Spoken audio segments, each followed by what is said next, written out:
Dans l'exercice 5, page 104, nous allons travailler sur un mécanisme réactionnel, c'est-à-dire une suite d'actes élémentaires qui décrivent ce qui se passe de façon intermédiaire dans une transformation chimique. On nous demande en premier d'aller identifier l'intermédiaire réactionnel. Alors, pour identifier un intermédiaire réactionnel, soit on fait le bilan et finalement les intermédiaires sont ceux que l'on élimine dans le bilan à part le catalyseur, soit on regarde un petit peu ce qui se passe dans les deux parties du mécanisme. Donc le mécanisme est là, acte 1, acte 2. Je constate que dans l'acte 1, je fais réagir mes deux réactifs HI plus H2O2. Ça va me donner de l'eau plus cette espèce chimique-là, espèce chimique que je vois qui est produite et consommée immédiatement dans l'étape ultérieure. Conclusion, l'espèce HIO est l'intermédiaire réactionnel. Alors ça va se voir quand on va écrire l'équation de la réaction.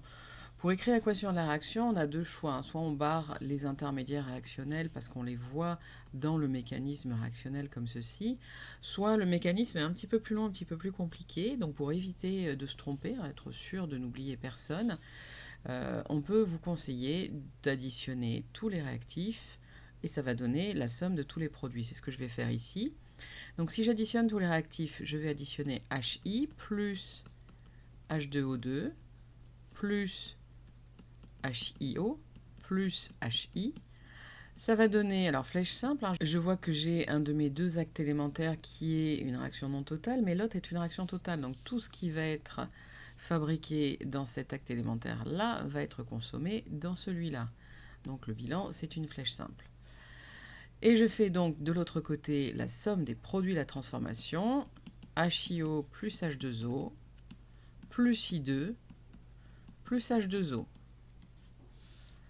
Je simplifie les choses parce que je sais que si j'ai une espèce chimique qui est présente côté réactif et côté produit, eh bien, elle n'a pas à apparaître dans le bilan. C'est le cas des intermédiaires réactionnels ici. On verra dans un autre exercice que c'est le cas aussi des catalyseurs. Et ensuite, je regroupe. Je vois qu'ici, j'ai 2 acides hydriques HI, donc j'écris 2HI, plus, alors il me reste ici de ce côté-là H2O2, va donner, alors le côté pareil, je regroupe, je vois que j'ai 2 fois H2O, donc 2H2O plus I2. On me précise que toutes les espèces sont en solution aqueuse, ça veut dire qu'on attend de moi que j'écrive ici, entre parenthèses, les petits indices pour indiquer l'état des réactifs et des produits.